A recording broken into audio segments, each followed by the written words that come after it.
I do not like green eggs and ham. I do not like them Sam I am. I will not eat them here or there. I will not eat them anywhere. When I think of civil discourse, I want to take a step back. American University best defines civil discourse as an engagement where one understands the other.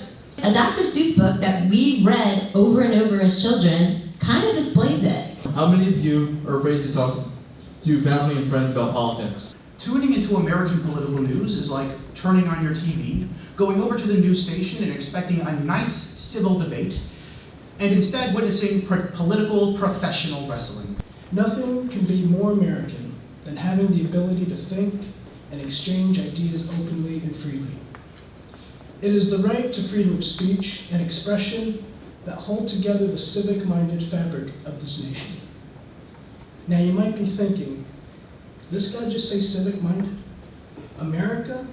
These United States? Civil? Ha! The problem with today's society is our culture is deeply rooted with issues such as classism, sexism, and among many other differences, racism. We're missing our empathy and we're missing our altruism. We must take the time to become more aware of other people, their lifestyles, backgrounds, cultures. It is that diversity that gives America its flair. We can begin by being more open-minded individuals and treating others with respect. We need to learn and we need to fix it and we need to embody it by teaching it.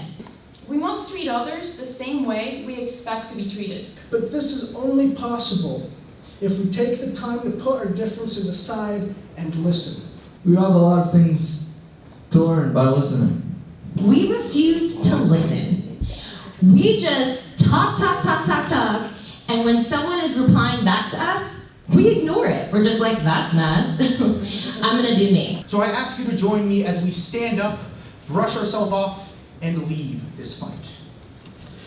Now the first step is always the hardest, but it's one that we definitely need to take. Treat others with respect.